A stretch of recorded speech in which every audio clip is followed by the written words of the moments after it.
The Little Mermaid. Read the story along with me and find out what happens. You'll know when it's time to turn the page when you hear this sound.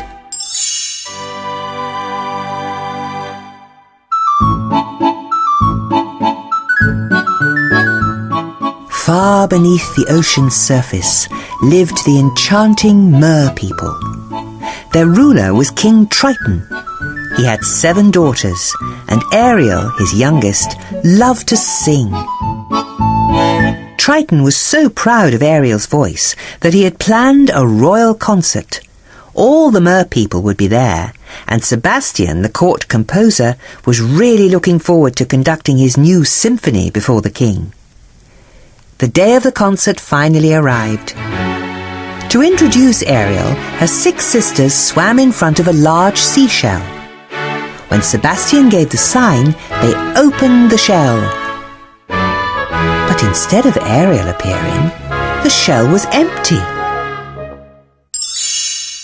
"Ariel!" King Triton yelled. But Ariel didn't hear him. She'd forgotten all about the royal concert and was far away from the royal palace. Ariel and her best friend, Flounder, spent most of their time exploring sunken shipwrecks. Whenever they found a small human treasure, Ariel added it to her hidden collection.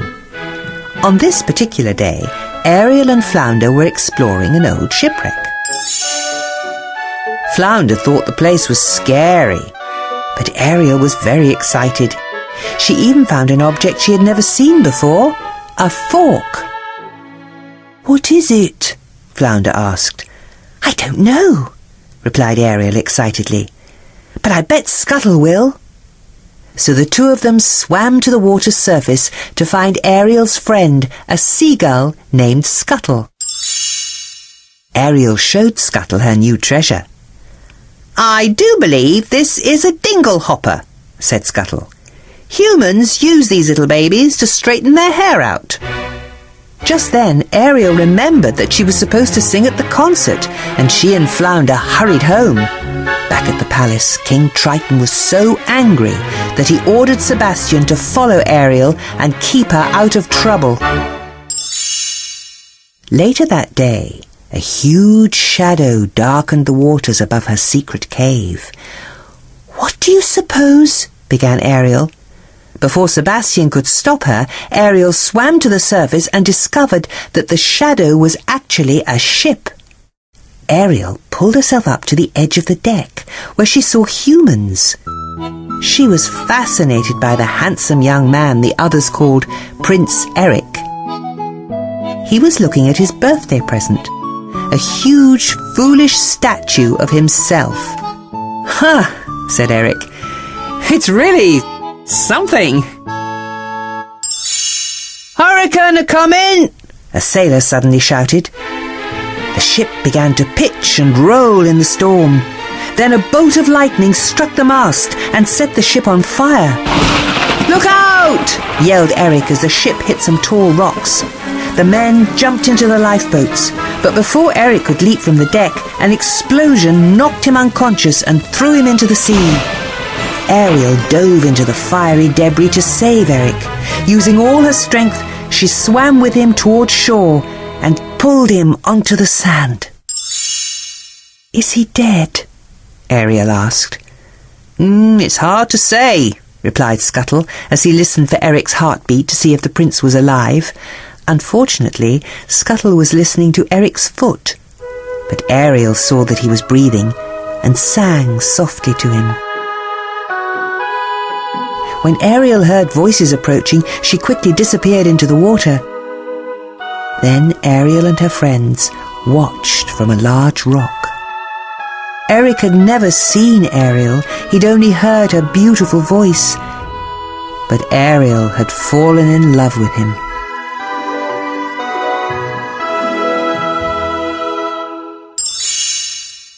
After Ariel returned to her cave, her father showed up.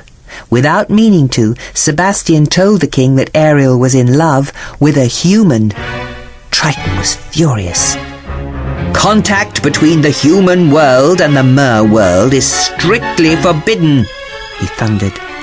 "Daddy, I love him," Ariel protested. Stunned, Triton raised his trident and shattered all of Ariel's special human treasures. After her father left, Ariel was very unhappy.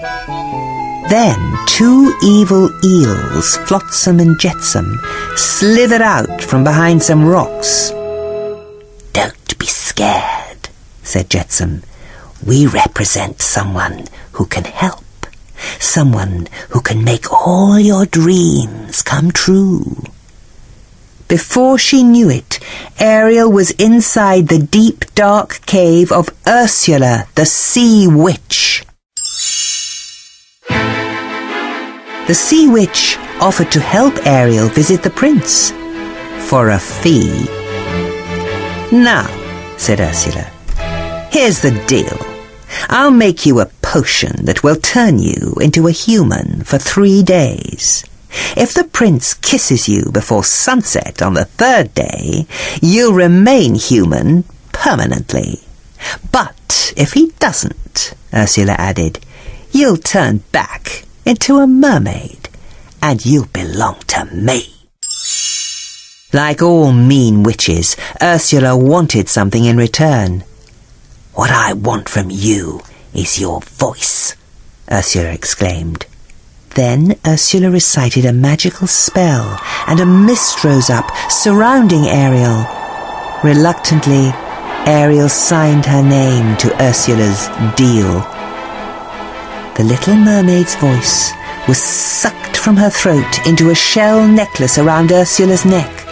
Suddenly, Ariel couldn't talk or sing. Then a bright light flashed, and Ariel's tail was transformed into 2 legs. Now, Ariel could no longer live underwater. Sebastian and Flounder helped her to the surface so that she could breathe. Ariel stared with wonder at her new legs. Since the storm, Prince Eric had searched every day for the girl who had rescued him. "That voice, I can't get it out of my head," he said to his dog, Max.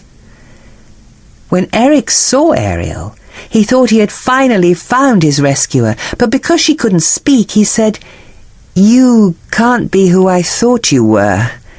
Still, Eric invited her for dinner at his castle. That night, Ariel found a dingle hopper next to her plate. Not knowing any better, she started combing her hair with it. The next day, Eric took Ariel on a romantic boat ride in a sparkling lagoon. They had a wonderful time. But just as the prince was about to kiss Ariel, splash! Flotsam and Jetsam tipped over the rowboat. Ursula saw it all through her magic bubble. "Nice work, boys," she said. "That was a close one. Too close."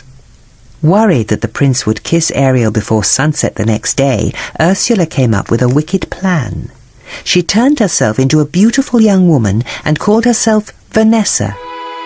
With Ariel's voice locked inside the shell necklace, Ursula sounded just like Ariel. When Ursula walked near Eric's castle, the prince thought she was his rescuer. She sang with the same beautiful voice of the girl who had pulled him from the sea. The Sea Witch quickly put a spell on Eric, and he decided to marry her right away. Ariel was broken-hearted when she heard the news. But there was nothing Ariel could do. She didn't know that Vanessa was really Ursula in disguise.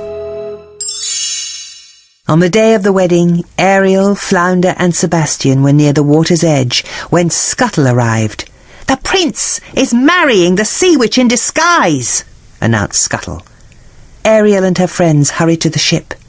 In the middle of the wedding, a group of birds attacked the Sea Witch. Then Scuttle snatched away the shell necklace.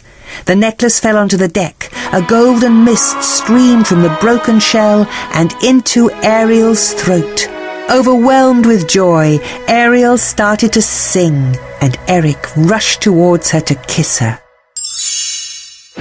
"You're too late," bragged Ursula, who turned back into her mean self. Ariel tried to run, but she fell because she was a mermaid again. Ursula dragged helpless Ariel back into the sea. Suddenly, King Triton emerged from the depths and confronted the sea witch. "Let her go," he demanded. "Not a chance, Triton," said Ursula. "We made a deal." Ursula showed him the golden scroll signed by Ariel. Without thinking twice, King Triton pointed his glowing trident at the scroll and changed Ariel's name into his own. He was now Ursula's prisoner, and Ariel was free. "At last!" Ursula cried and grabbed the golden trident. Now she was the ruler of all the seas. Ursula grew to an enormous size. With the trident she stirred the water into a raging whirlpool and even raised a ship from the bottom of the sea. Eric climbed aboard and steered the ship straight towards the sea witch. "Ah!" Ursula screamed in pain when the ship struck her. Within seconds, only a few tentacles were left floating around the ship. The sea witch's spell was broken, and Triton retrieved his trident. He was once again ruler of the underwater world. With wicked Ursula gone, everything returned to normal in King Triton's undersea kingdom. But now that Ariel was a mermaid again, she couldn't be with her beloved Prince Eric. King Triton saw how unhappy Ariel was and used his magic powers to give her legs. King Triton, Flounder and Sebastian all knew they would miss Ariel, but they also knew she would be happiest on land with her prince. Soon Prince Eric and Ariel were married, and they lived happily ever after.